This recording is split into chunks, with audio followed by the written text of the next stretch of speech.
Today, it's a long-standing dream that's driving an active and creative couple to search for their country paradise. And they're more than ready to part with their cash. Have you got your chequebook? Excellent. That's a good start, isn't it? And a celebratory tipple is already on the cards. What do you think about the bar? Do you think you could use it for some other purpose? I think I'd be inclined to keep it as a bar, my dear. Well, today we are in Cornwall, and this is the rather pretty 13th century St Just in Roseland Church, tucked away on the banks of this gorgeous little creek just across the water from Falmouth. And it's one of several spots here in the West Country that it's thought were visited by a teenage Jesus who was then travelling with his relative Joseph of Arimathea, who it's thought at the time was a wealthy merchant dealing in Cornish tin. Now, the idea and the legend that Jesus visited Britain became immortalised in the words of the 19th century hymn Jerusalem, written by the poet William Blake. Without a doubt, it is my favourite hymn and has gone down as a national favourite. Cornwall is England's most southwesterly county, sharing an inland border with Devon, meeting the Celtic Sea to the north and west and the English Channel to the south. The region's sole city is Truro, with the tall spires of its cathedral towering over the Georgian streets. In 1880, the foundation stones for this spectacular place of worship were laid by Queen Victoria's eldest son, Edward VII. And 30 years later, the cathedral was complete, the year of his death. Moving out towards the coast, Cornwall boasts miles and miles of glorious beaches, overlooked by pretty coastal villages. Towards the east of the region, Bodmin Moor has been designated an area of outstanding natural beauty, as has almost a third of Cornwall. Here, the 80 square miles are cloaked in heather and grazed upon by moorland ponies. So with its rich canvas of stunning architecture and dramatic natural beauty, Cornwall is a hugely popular destination for both visitors and escapees alike. Well, behind me is the beautiful backdrop of St Mawes. It's just one of numerous coastal settlements that for many people really define what life is like in this maritime county. And it's worth remembering that no matter where you are in Cornwall, you're never more than 25 miles from the sea.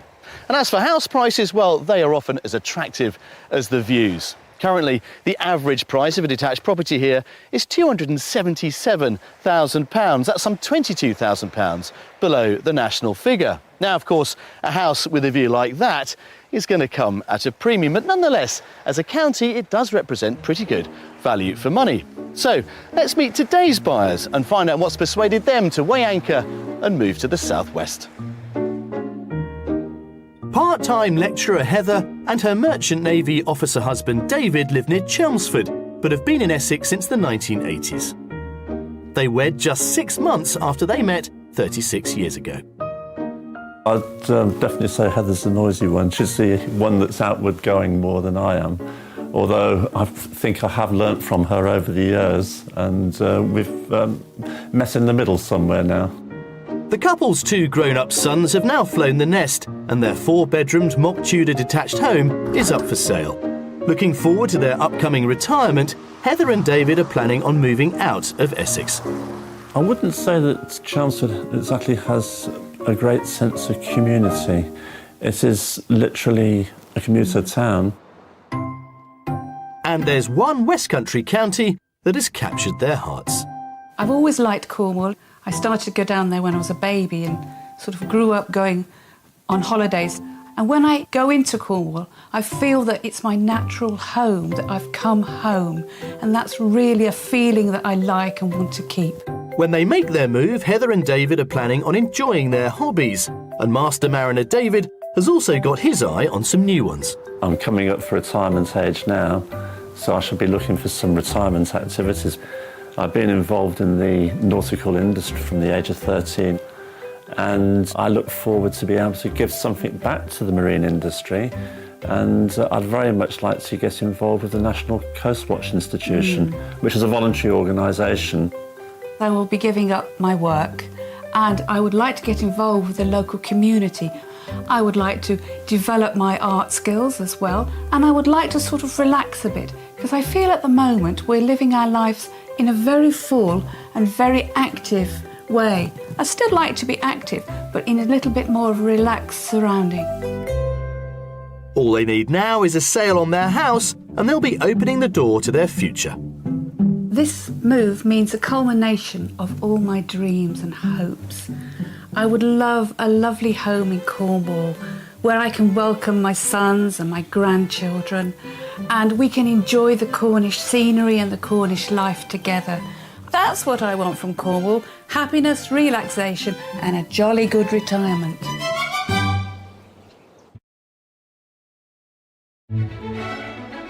Heather and David have asked us to concentrate our search between the towns of Falmouth to the west and Looe to the east.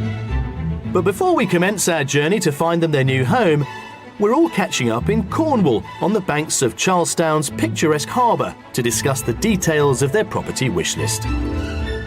Well, Heather, David, what a place to start our house search. It certainly is, look at that. You know, for a master mariner, come on, look. I think it really does set the scene, and for many people, this view is what Cornwall is all about. Its maritime heritage is writ large right across this glorious county. But let's get down to the hard facts of what it is you're looking for, Heather. Well, we would like at least a 3-bedroomed house. I would very much like a beautiful stone Cornish cottage, but I realise that may not be possible. We don't want acres of ground, but we want something with a little bit of character, and of course we want something to accommodate David's head height. Yes, I mean, I'm just under 6 foot. How tall are you, David? Just under 6'6". Wow. Obviously the boys are going to come down and see you. So what about reception space? Because at the end of the day, that's where life's going to unfold, isn't it, on a day-to-day basis? Well, I'd like a really nice lounge. I think that's the most important thing. A really nice big lounge where we could have the boys and their families down. I'm not so worried about the kitchen or the other bedrooms, but David would like a study. Yep. And if there's a room, it could even be a small bedroom, which I could sort of turn into an art studio. That would be absolutely ideal. And in terms of garden space, you mentioned earlier we're not after acres. Yes, I'd like somewhere where I can sit out, have a cup of tea or a glass of wine and some sandwiches, and I'd like somewhere to potter as well. Perhaps David wants to grow a few vegetables. You know, I'd like to plant some flowers and have some tubs. And you can't do that at sea, can you? Absolutely not. Total change. We have got an interesting range of properties here in Cornwall to show you. How much are we going to spend then, David? Well, our budget for the move would be £550,000, but wow. For a suitable property, we could uplift that to maybe 560 at a pinch. Wow. I am confident that with your very generous 550, or maybe a little bit more, we should be able to find you what you're looking for from the range of properties that we have to show you, including, of course, our mystery house. Oh, this is exciting. I'm really looking forward to it. So I'm afraid we're going to have to bid farewell to lovely historic Charlestown and its wonderful boats and its wonderful sea view and head inland to our first property. Thank you. Let's go. Thank you. For their top budget of £560,000, Heather and David are after a character Cornish home with at least 3 bedrooms and enough headroom to accommodate David. They'd like a living room great for entertaining and a couple of hobby rooms. Outside, they're after a manageable garden with views, and they'd also like to be close to the local community. Our varied selection of properties will give Heather and David food for thought, but it'll only be after they've viewed each one that its price tag will be revealed to them. The final visit to the mystery house is sure to turn things on their head, but with an open mind, it could be the answer to their dreams.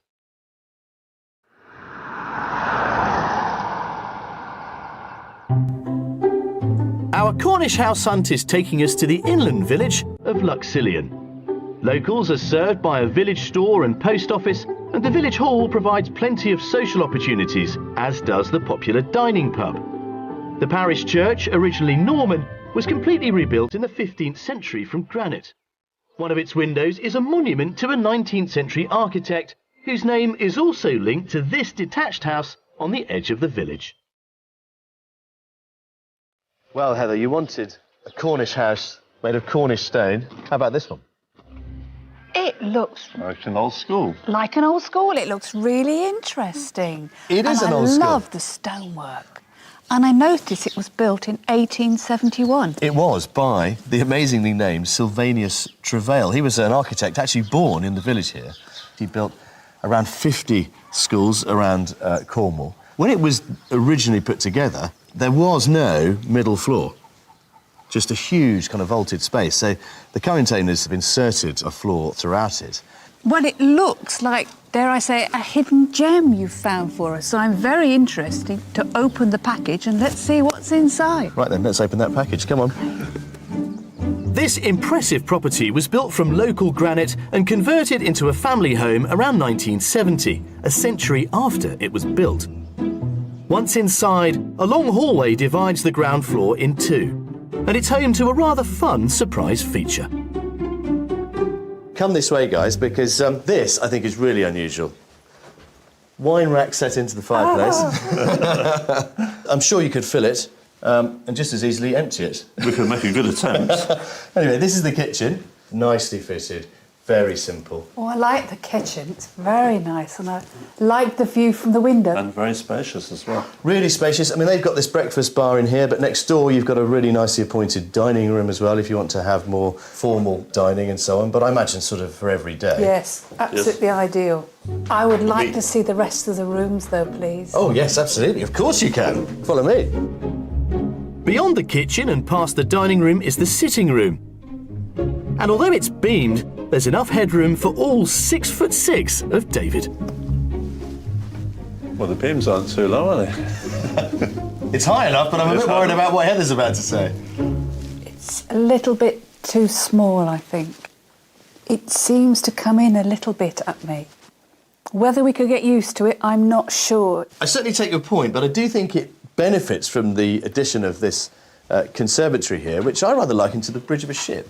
Yes, you could certainly survey your domain from here. Yeah. I do like that view. That view is lovely. What I'm thinking about is that a solid wall? You could potentially open that up. It would become a diner cum living room. And there is so many other features that recommend this property to you. But there is also one twist, which I can't wait to show you. Come on, follow me. Also on this side of the house is a bath and shower room and a cloakroom. Now this is a little surprise I've got for you, Heather.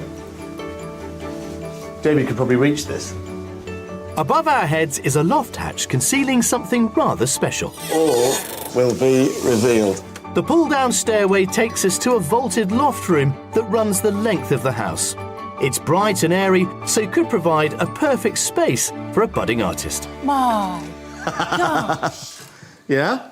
Yeah, this has got the light that you would need from both ends of the room. This would be absolutely superb. Oh, look at that smile, you see. I know we had a bit of a downer in the living room, didn't we? But somehow I think, you know, our little graph has picked up again. I think the old compromise is coming into play here, isn't it? Well, you know, what you lose with one, often a property will make up for with another. And I think this certainly should recommend this place to you. It's lovely. Moving back downstairs and to the other side of the house, there's a utility room and 3 ground floor bedrooms. At the front, there's a small double, and next door is a single.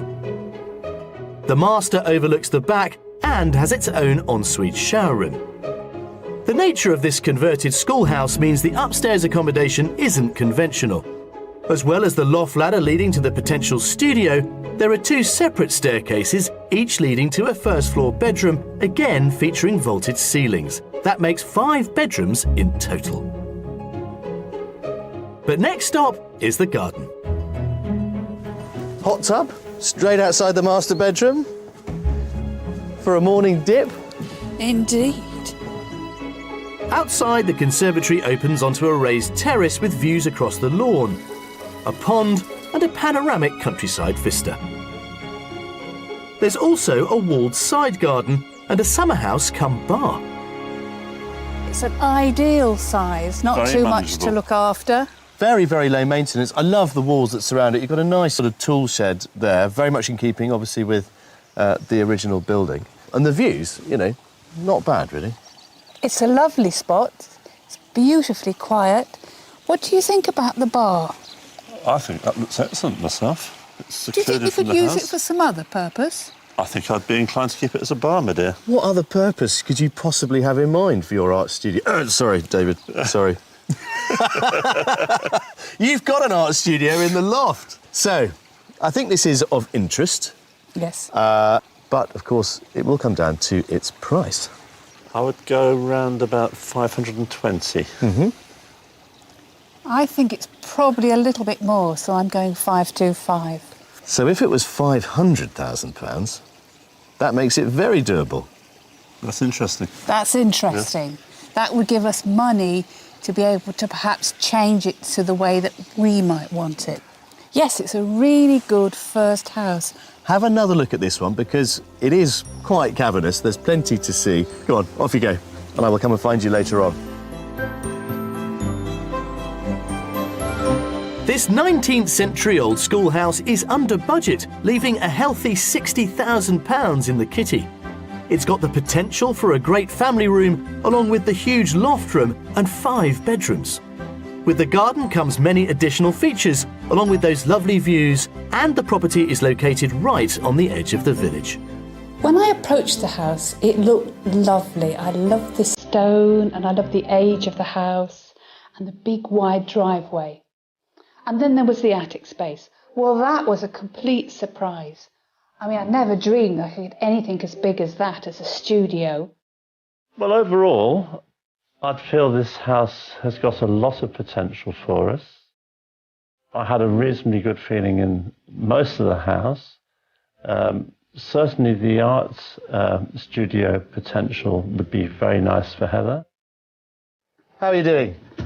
Very nicely, thank you, Jules. All done? It's very interesting, a really good first house. I thought you'd think that. Come on, let's go. Thank you.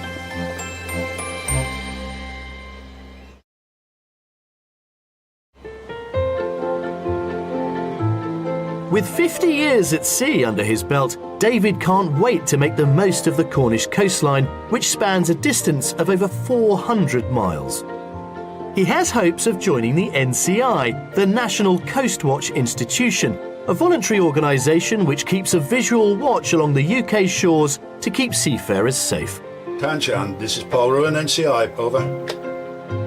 David and Heather have come to the ancient fishing village of Polruan to meet Richard Hughes, a trustee of the NCI at one of the 50 stations in England and Wales. Can you tell me, please, when was the NCI set up and where did the idea come from? Way back in 1994, 2 fishermen were tragically drowned off the Lizard. They were in the vicinity of a disused Coast Guard station. The local community were very upset by this and asked the National Trust if they could reopen the station on a voluntary basis. And Bass Point was reopened in December 1994, and NCI was born. I'm actually a serving merchant navy officer. Do you consider I've got the correct qualifications for the job? David, you'd be in an ideal position to become an NCI watchkeeper. You don't actually need to have previous maritime experience. A lot of watchkeeping is common sense, but you need patience, vigilance, a good pair of eyes. And if we can make a difference in helping to protect and preserve life and safety at sea, then we feel we're doing a worthwhile job and we're passionate about it. There are 2,000 volunteers like Richard around the country, and he's one of 40 watchkeepers who volunteer here at Polruan. This lookout was opened in 1998 and sits 240 feet up in an area of outstanding natural beauty. Right. Come on in. Welcome to the lookout.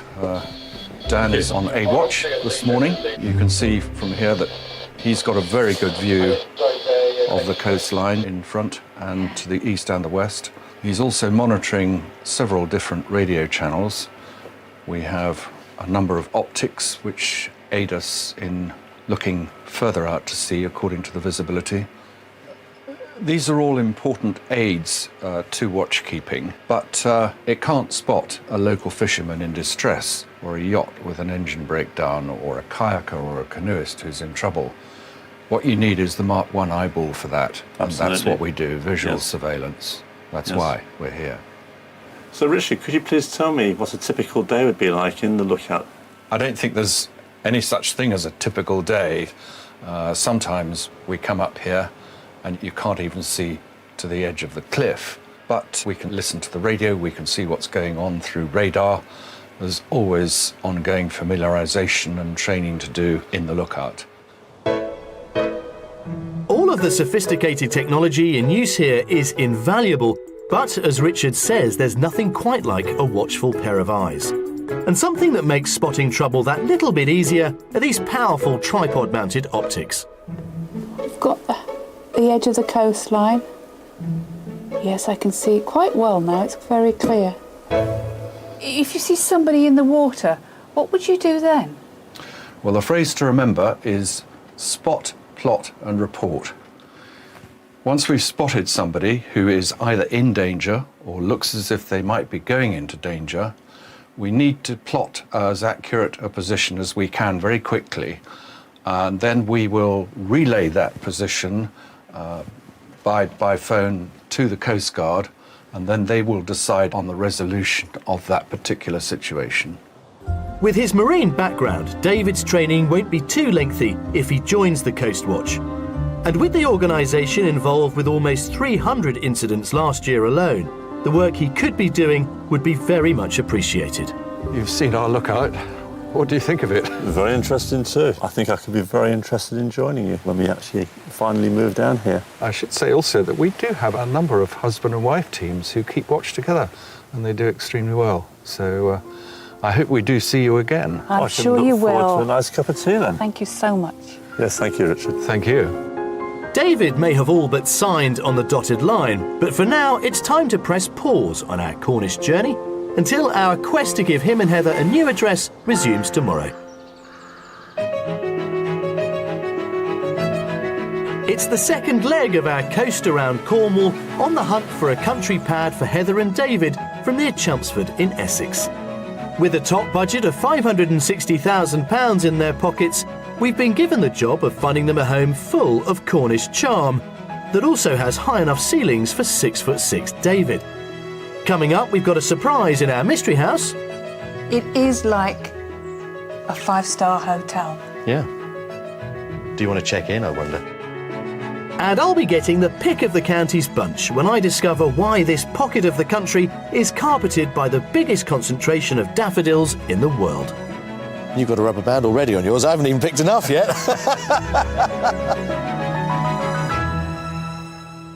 Well, our Cornish quest is now heading into its final leg, and with 2 more properties to come, we've managed to conjure up a mystery house that should offer Heather and David a real slice of grand country living, and that I hope will prove to be as memorable as it is unusual. But first, a property that I hope will really appeal to their love of the coast. And what's more, it's just a stone's throw from this beautiful harbour.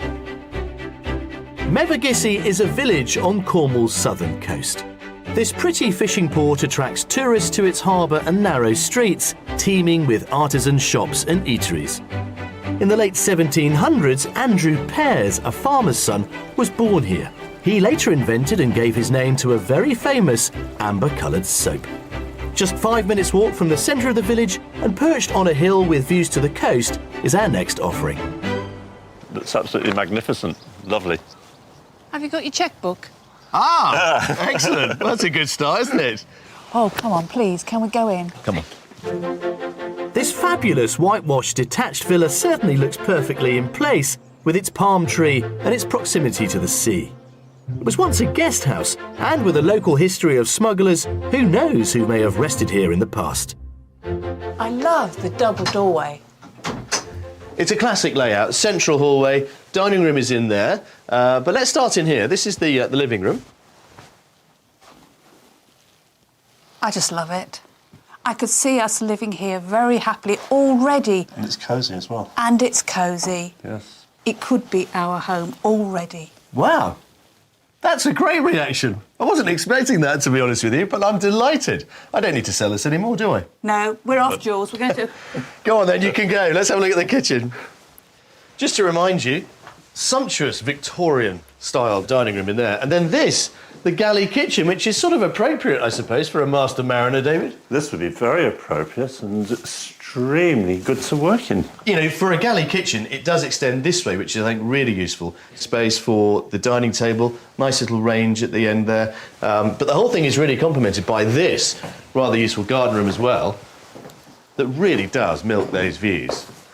Oh, it's a wonderful conservatory. Absolutely fabulous. Absolutely beautiful. Yeah. It's the bridge. It's your own maritime bridge. It's my own little domain. All we need is a ship's wheel in the middle and you'll feel right at home. Indeed. Absolutely. I can see all our friends will want to visit us. Well, let's find some bedrooms for them, shall we? Come with me. The stairway from the entrance hall leads up to the first floor, where all the rooms are off a wide landing and served by a bright monochrome family bathroom. There are 4 double bedrooms, 1 in each corner of the house, and whilst they're all generously sized, the biggest of the 4 is the master, which comes with an ensuite shower room and sea views. What a good master bedroom this is.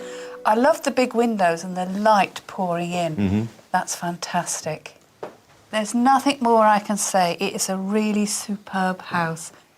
Yes. Right absolutely. then, come on, let's continue. There's plenty more to this place. Below ground, in a basement level, lies a warren of rooms to give even more options for hobbies and visiting friends and family. There's a utility room, a bathroom and a shower room, a sauna, an office and a studio that's currently in use as a treatment room. Outside there's a garage and a beautiful multi-level garden. It's a little sun trap. Isn't it? It's beautiful. Absolutely beautiful. You couldn't have done more for us. I quite agree with that. It's been absolutely a privilege to come around this property.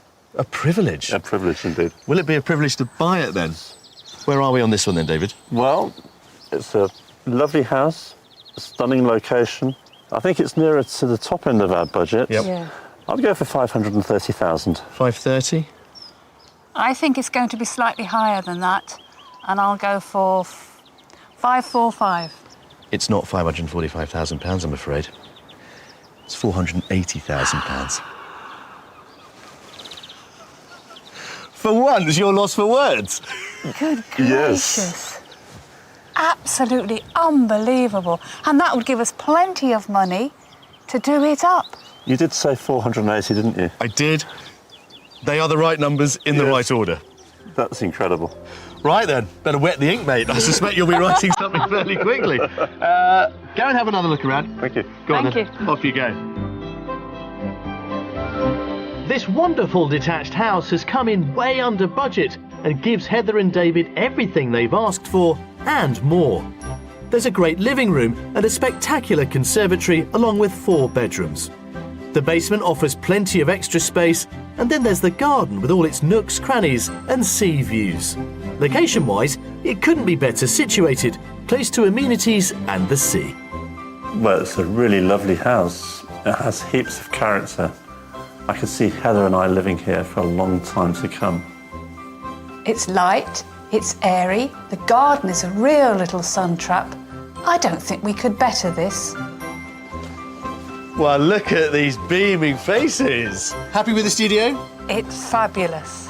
Well, I am delighted at your reaction to this property, and if it were the last property on our list, so far so good. However, of course, there is one more to come. The mystery house. The mystery house. Can it possibly better this one? Who knows? But I am pleased to think that at least we've got one really good contender on our list. Come on, let's go.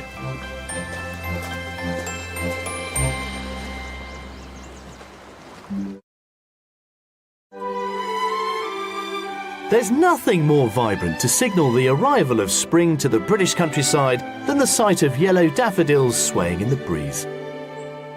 And it seems we Brits just can't get enough of them. An estimated 750 million daffs are grown commercially in the UK each year. But it's Cornwall that's the largest producer of this springtime bloom in the world. I've come to meet James Hosking on his 2,500 acre farm near Truro, where his father first planted my favourite flower half a century ago.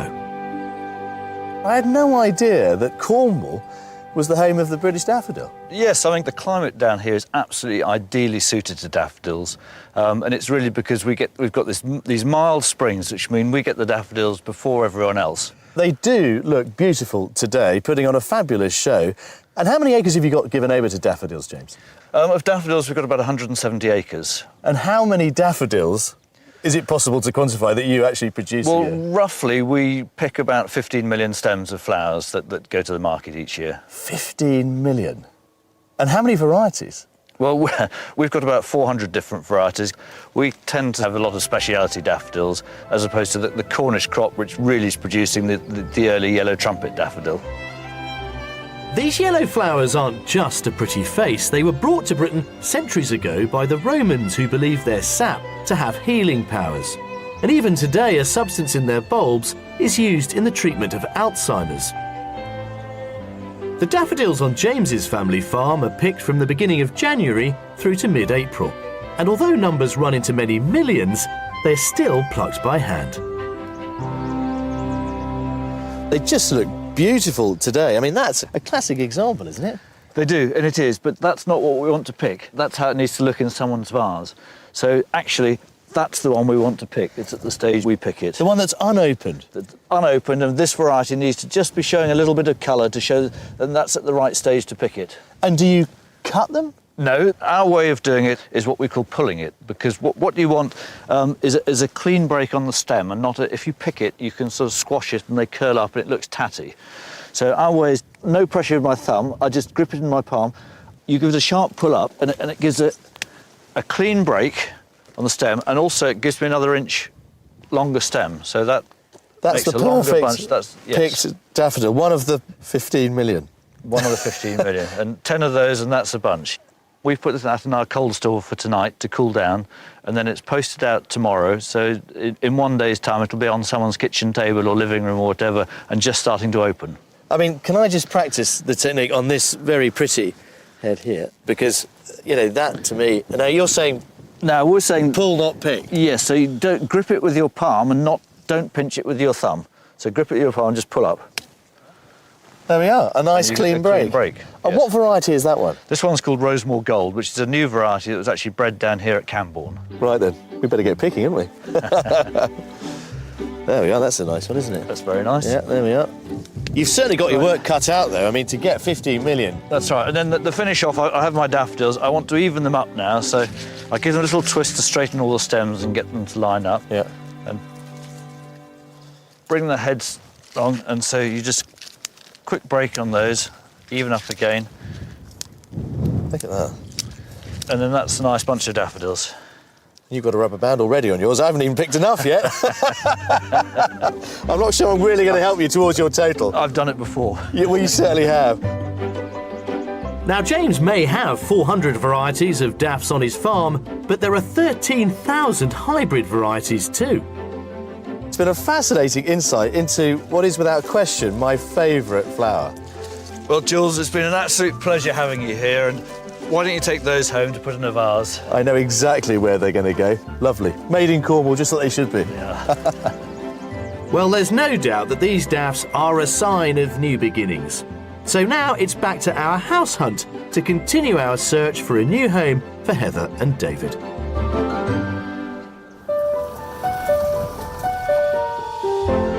Our final stop is the village of St Clement in mid-Cornwall. Just south of St Clement is the village of Malpas, which sits on the bank of the Truro River where it meets the River Tresillian. Located in an area of outstanding natural beauty, Malpas is a port and is popular for its boat trips in the summer months.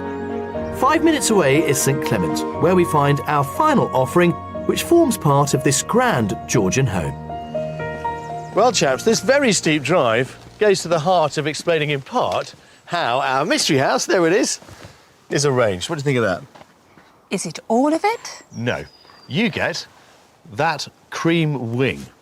I like the style. It looks Georgian. Yes. Its proportions on the inside are Georgian. High ceilings, big windows, loads of light. But in truth, this was put on in the late 1980s. Right. Now, it is a wing of an earlier country house, a mixture of Victorian and Georgian, although that bit there you can see is 1940s. I do like the fact that it's set in nice woodland, and it's totally different to what we've seen before. It's a slice of mini estate, really. Right then, let's have a look. This rather grand, semi-detached house uses its elevated position to its advantage and has been laid out in an upside-down configuration to make the most of the superb views across the Cornish countryside and so win it its title of Mystery House. We're starting our tour in the sunlit living room. Our Mystery House may be turned on its head, but it's not hard to see why. Well, this is the obvious place to start, I think, and you can see how the reorientation of the downstairs to the upstairs works rather nicely with those views out of the window and these lovely, really generous proportions. I do like the layout of the room and the size and the fireplace. I like the fireplace very much. It's certainly interesting and will certainly make us think. Good. Well, let's have a look at the kitchen. Dining room in there. And then in here. I mean, I think in fairness, this is probably the same size as the living room next door. This is a lovely kitchen. I think you're probably right. Lovely working space here. They've got this as a bit of a sort of living end. So the whole thing has had a quite recent refresh, not just in the kitchen, but also in the bathrooms too. Come on, follow me. Let's go and look downstairs. Also on this floor is a beautifully appointed bathroom, but it's downstairs where we find the sleeping quarters. Now, unusually, I thought we might start down here with one of the two family bathrooms this place has to offer you. Oh, this is a very good bathroom. Isn't it? I like the shower. Yeah. Super shower.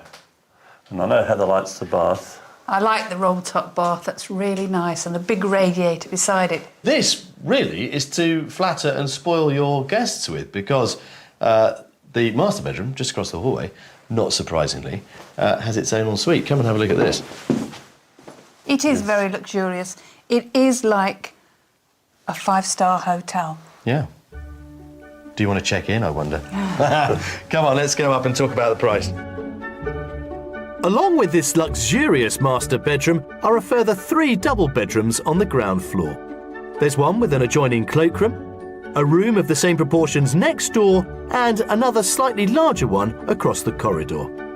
Moving back outside, as well as the private driveway, there's also a lawn garden on the lower level surrounded by mature trees. But the view can be best appreciated from a raised terrace. Well, there's no getting away from how intoxicating those views are, guys. Make me an offer for our mystery mock Georgian number. I think I would give you 430,000 for it. Oh, would you? I'd agree with Heather, but I wouldn't go quite so low as that. I think I'd price this at £460,000. You know, there is a curious relationship between the estimates people give on properties and how much they really love them. This is on the market at £550,000, or indeed offers in excess of, although of course open to negotiation. So go and have a quick run round, don't take too long, and then I will come and find you and whisk you away. Thank you. Off you go. Our great and grand mystery house has crept in just under budget. It offers Heather and David both light and plenty of space. There are 4 bedrooms and 3 bathrooms, and because it's an upside-down house, there are wonderful views from many a window. There's also a manageable garden, and the house is located just a short drive from amenities. This property fulfills the criteria of the mystery house, most certainly. It's quirky in fact that it's an upside-down house. However, it is a little bit isolated. It's very interesting to see this property, though. It's been an intriguing property and one I've thoroughly enjoyed looking round. There are a lot of nice features within this property. So it does have a lot going for it, but perhaps not enough for ourselves. How'd you come? Right then, that's it. Our house tours are now all over. You have got quite a lot to think about, I suspect. Shall we go? Yes. After you.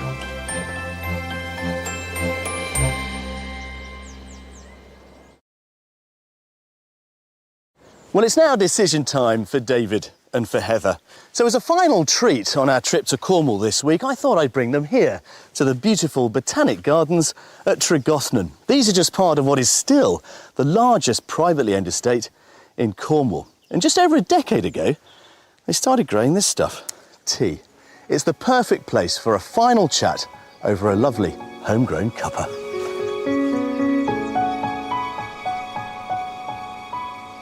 this is all very civilised. How are you? I'm very well, thank you. A cup of Cornish tea, Cornish scones, and look, Cornish daffodils that I picked. Cheers. Cheers, guys. Cheers. Now then, before we celebrate completely, let's think about these properties, because we've given you, I think, a really interesting range, but I think it will come as no surprise to anybody to realise that there is one front runner. Tell me what it is. I think you know it's going to be the house in Mevagissey. Absolutely. David? It's the house in Mevagissey. It was a remarkable price. And in terms of its location next to the harbour, pretty much. Absolutely splendid. Really, couldn't have done better than that. Are you surprised to have found a property this week that you have clearly fallen head over heels in love with? Yes, because it wasn't really a location that we'd thought about.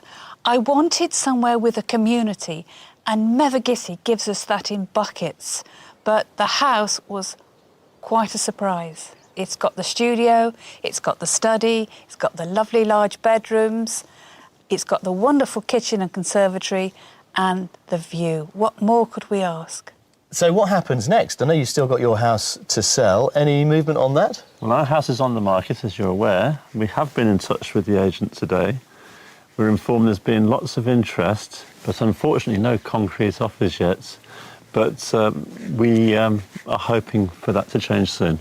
Well, guys, I am absolutely delighted. I can't wait for you to go back and have another look. I'm sure you will. And then hopefully news that you may have been able to put in an offer. How optimistic are you that that might happen, Heather? 110%. Right then, David, that's told us, isn't it? Yes, indeed. So we might as well toast to your new life in Cornwall. Yeah. It will happen, I dare say, very soon. New life in Cornwall. Here's to you. Cheers.